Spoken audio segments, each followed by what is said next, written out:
Hello everyone, welcome to our YouTube channel study with friends. Number system से related कुछ चीजें हमारी रह गई है जो मैं आज आपको आगे कंप्लीट कराती हूँ।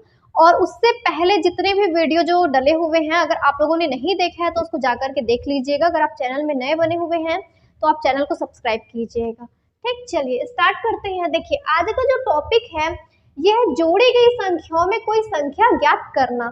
ठीक, तो मैं इसका डायरेक्ट क्वेश्चन कराती, फिर आपको समझ में आ जाएगा कि किस प्रकार से है। जैसे इसमें क्वेश्चन दिया गया है, आप लोग नोट करिएगा। 3 क्रमागत सम संख्याओं का योग 24 है। 3 क्रमागत सम संख्याओं का योग 24 है। ठीक बीच वाली सम संख्या क्या होगी?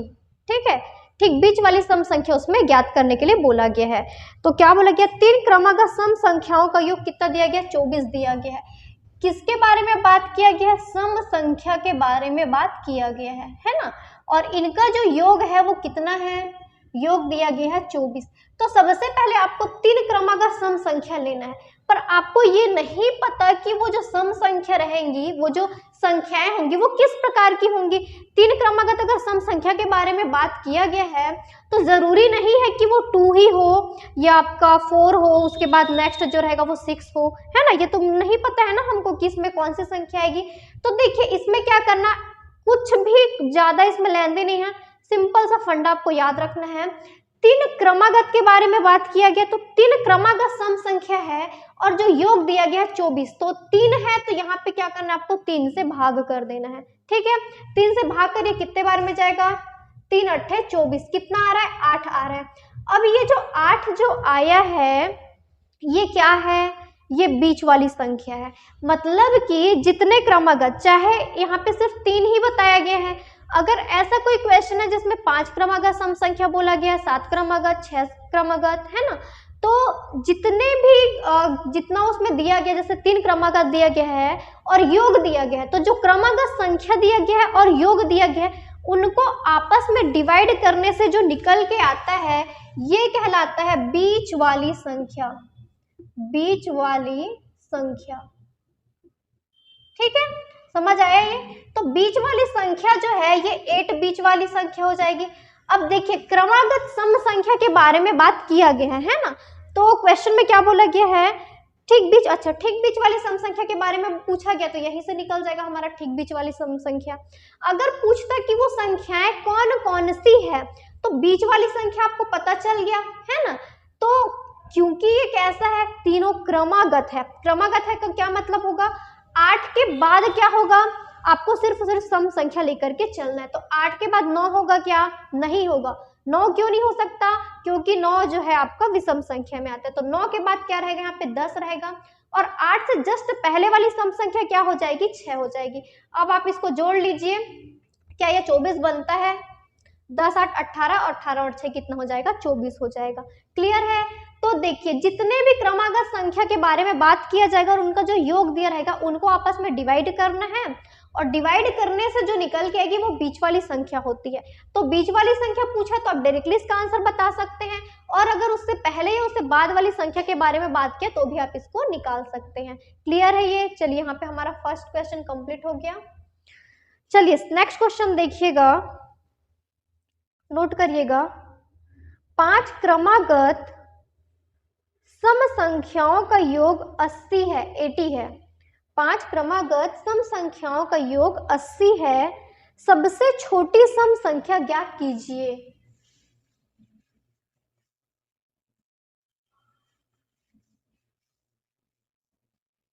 देखिए, इसमें क्या बोला गया? 5 क्रमागत सम संख्या के बारे में बात किया गया है। तो 5 क्रमागत सम संख्या और उनका योग कितना दिया गया है?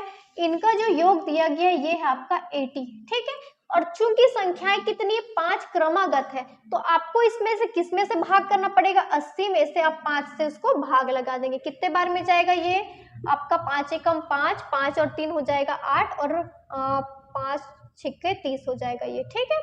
तो ये जो 16 आ रहा है ये क्या आ रहा है? बीच वाली संख्या आ रही है, बीच वाली संख्या। ये जो 16 आया ये क्या है? बीच वाली संख्या ही है। तो क्वेश्चन में क्या पूछा है? सबसे छोटी सम संख्या के बारे में बात किया गया है। तो सबसे छोटी सम संख्या देखिए 5 क्रमागत के बारे में बात किया गया था, ये बीच वाली संख्या हो गई, इधर पे हो गया ये एक, ये 1 2 3 4 और 5, तो ये सेंटर वाली संख्या हो गई। इसमें पूछा सबसे छोटी सम संख्या, तो ये बताइए ये इधर जो लिखेंगे 16 के बाद वाला लिखेंगे, इधर क्या लिखेंगे 16 से पहले वाला लिखेंगे। सम संख्या बोला गया तो 16 से जस्ट पहले क्या आता है 15 आता है, लेकिन 15 सम संख्या है क्या, नहीं है वो। तो 15 से जस्ट पहले क्या आता है 14 आता है, 14 लिख लीजिए यहाँ पे। अब 14 से जस्ट पहले क्या आता है 13 आता है, 13 आता है, तो 13 सम संख्या है क्या, नहीं है, तो उसके जस्ट पहले क्या आ जाएगा 12, मतलब कि सबसे छोटी सम संख्या कितनी हो जाएगी 12 हो जाएगी, यही हमारा आंसर हो जाएगा। अगर क्वेश्चन में पूछता है यहाँ पे कि सबसे बड़ी सम संख्या क्या होगी, तो आप बतलाइए क्या होगी सबसे बड़ी सम संख्या। 16 के बाद नेक्स्ट 17 आता है, तो 17 तो नहीं ले सकते, 18, ठीक है, यहाँ पे 18 आ जाएगा। अब 18 के बाद 19 नहीं ले सकते, लास्ट क्या ले सकते हैं हम 20 ले सकते हैं, क्योंकि 20 जो है सम संख्या है। तो अगर पूछता है इसमें कि सबसे बड़ी सम संख्या क्या होगी, तो सबसे बड़ी सम संख्या 20 होगी। अभी क्वेश्चन में हमको पूछा सबसे छोटी सम संख्या, तो सबसे छोटी सम संख्या हो जाएगी यहाँ पे 12। क्लियर है ये। चलिए नेक्स्ट क्वेश्चन लिखिएगा, 3 क्रमागत विषम संख्याओं का योग 51 है, ठीक बीच वाली संख्या ज्ञात कीजिए। 3 क्रमागत विषम संख्याओं का योग कितना दिया गया 51 दिया गया है, तो यहाँ पे रख लीजिए ये योग है 51, और 3 क्रमागत के बारे में बात किया गया तो किससे भाग करेंगे 3 से भाग करेंगे, तो ये क्या निकल के आ जाएगी बीच वाली संख्या, बीच वाली संख्या है ना। ये कितने बार में जाएगा 3 एकम 3, 3 ये 2 हो जाएगा, 3 सत्ते 21, तो इसका आंसर कितना आ जाएगा 17, क्योंकि क्वेश्चन में किसके बारे में बात किया गया है बीच वाली संख्या के बारे में। अगर पूछता कि सबसे बड़ी संख्या ज्ञात कीजिए, तो सबसे बड़ी संख्या कैसी संख्या, विषम के बारे में बात किया गया। 17 के बाद 18, 18 सम संख्या हो जाएगा, 18 के बाद क्या आएगा 19।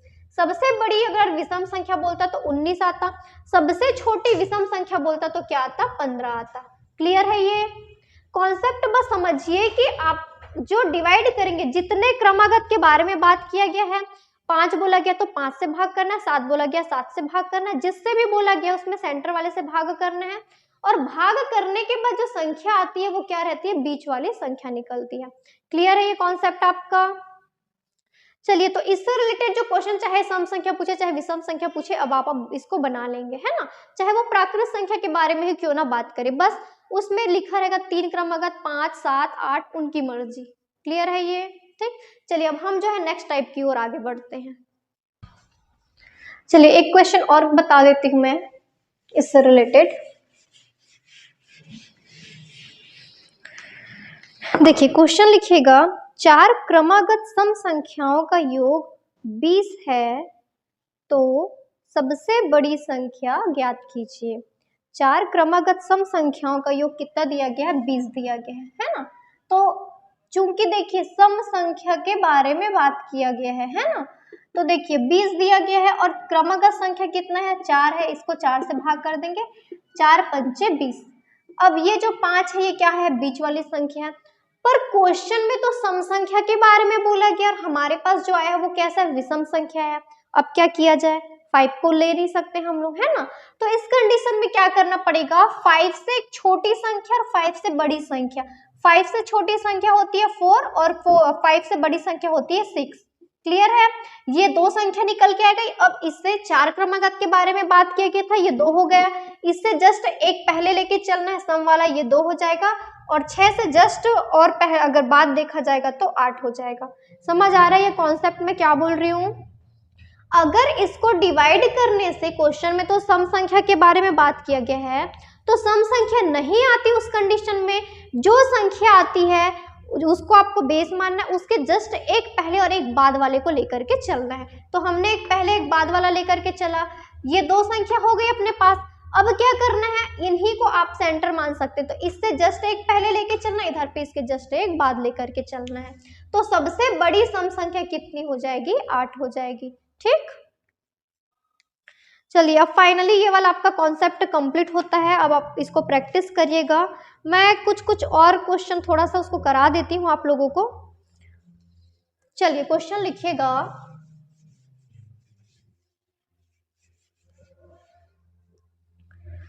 चार क्रमागत सम संख्याओं का योग 36 है। तीसरी संख्या ज्ञात कीजिए। ये क्वेश्चन आप लोग खुद से सॉल्व करिएगा। नेक्स्ट क्वेश्चन लिखिएगा। चार क्रमागत विषम संख्याओं का योग 72 है। सबसे बड़ी संख्या ज्ञात कीजिए। ये दोनों क्वेश्चन आप लोग खुद से सॉल्व करिएगा, ये आपके सॉल्व करने के लिए है।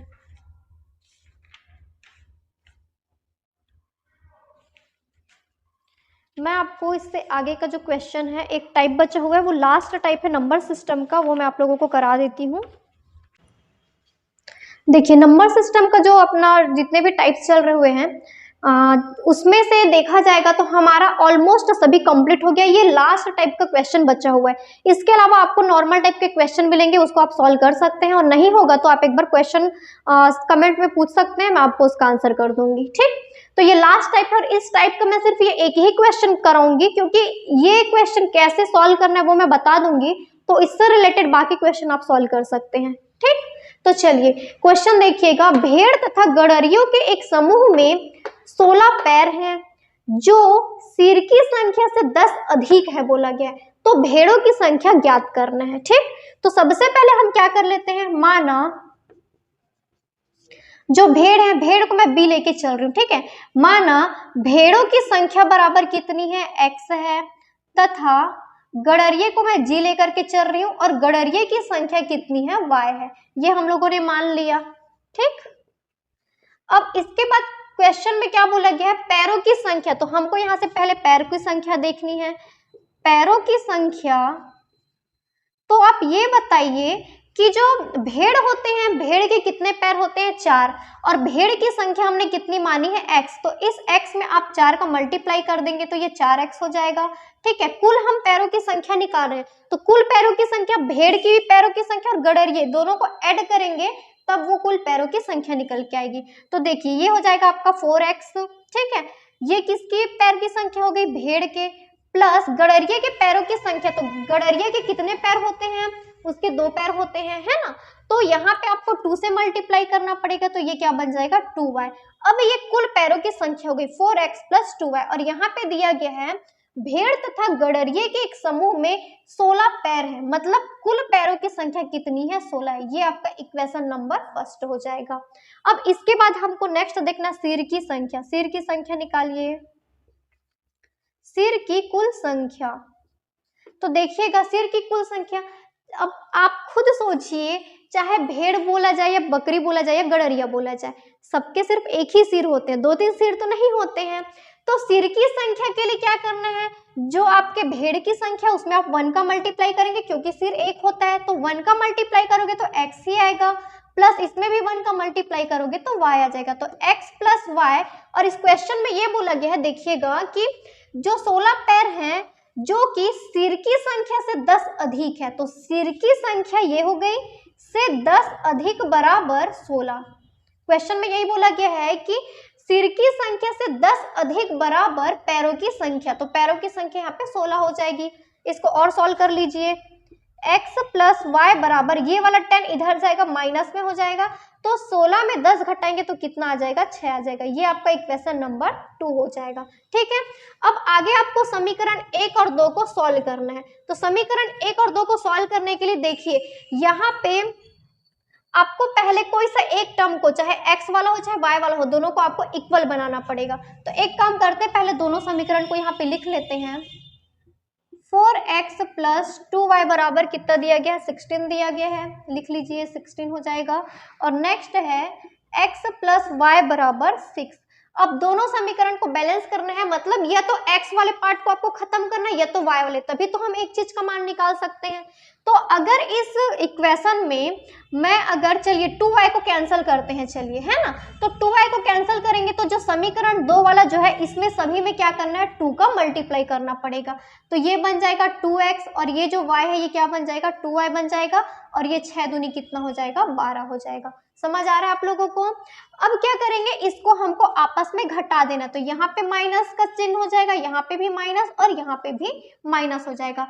तो 4x में 2x को घटाएंगे तो कितना आ जाएगा, 2x आ जाएगा, प्लस और ये माइनस, अब प्लस माइनस का तो माइनस है, अब ये वाला प्लस और ये वाला माइनस मतलब आपस में क्या हो जाएगा, वो माइनस हो जाएगा, तो ये वाला तो कैंसिल हो गया हमारा। तो 2x बराबर आपको 16 में से 12 घटाना है, तो कितना आ जाएगा, 16 में से 12 घटाएंगे तो सिर्फ और सिर्फ 4 शेष बचेगा। ठीक है, अब x का मान यहाँ से निकाल सकते हैं, 2 एकम 2 दूनी 4, तो x का मान कितना आ रहा है, 2 आ रहा है।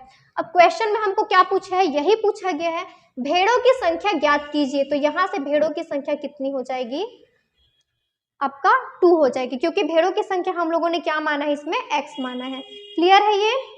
अगर आपको क्वेश्चन में ये बोलता कि भेड़ों की संख्या की बजाय आपको गड़रिये की संख्या ज्ञात कीजिए बोलता, तो क्या करते, ये वाला जो मान है इसको आपको किसी एक चीज में रखना था। चलिए अगर यहाँ पे हम रख देते हैं, यहाँ तक हमारा आंसर आ चुका है ना, इसके आगे मैं आपको बता रही हूँ कि अगर क्वेश्चन में भेड़ की संख्या ज्ञात करने नहीं पूछता, गड़रिये की संख्या ज्ञात करने पूछता, तब क्या करते, ये वाला जो मान है इसको चलिए समीकरण 3 दे देते, समीकरण 3 से x का मान समीकरण 2 में रखने पर, चाहे आप समीकरण 1 में रखिए चाहे 2, दोनों में आंसर आएगा, लेकिन जो छोटा है जो इजी पड़ता है उस पे रखना है। ठीक, तो यहाँ पे x का मान आप लोग पुट कर लीजिएगा, तो y का मान कितना हो जाएगा, 6 में आप 2 को घटाएंगे तो कितना आ जाएगा, 4। तो यहाँ से अगर पूछता कि गड़रिये की संख्या कितनी है, तो गड़रिये की संख्या कितनी हो जाती, 4 हो जाती। क्लियर है। यहाँ पे हमारा नंबर सिस्टम वाला जो टॉपिक है ये खत्म होता है। जो जितने इंपॉर्टेंट है, जितने मैं कवर करा सकती थी मैं आप लोगों को कवर कराई हूँ, बाकी अब आपकी प्रैक्टिस पे डिपेंड करता है। आगे हम मैथ्स का देखते हैं ऐसा कौन सा और टॉपिक स्टार्ट कर सकते हैं, चाहे वर्गमूल घनमूल हो या चाहे आपका बॉड मास वाला जो हो गया आपका सिंप्लीफिकेशन वो। ठीक है, आप कमेंट करके बता सकते हैं, आपकी जिस टॉपिक को पढ़ने की इच्छा हो आप बता सकते हैं, उसके हिसाब से मैं आपको टॉपिक कवर कराऊंगी। क्लियर है। तो ये नंबर सिस्टम वाला हमारा जो पार्ट है यहाँ पे समाप्त होता है। अगर आपको हमारा वीडियो अच्छा लगता है तो हमारे वीडियो को लाइक कीजिएगा, अपने फ्रेंड्स में शेयर कीजिएगा और हमारे चैनल को सब्सक्राइब कीजिएगा। Thank you.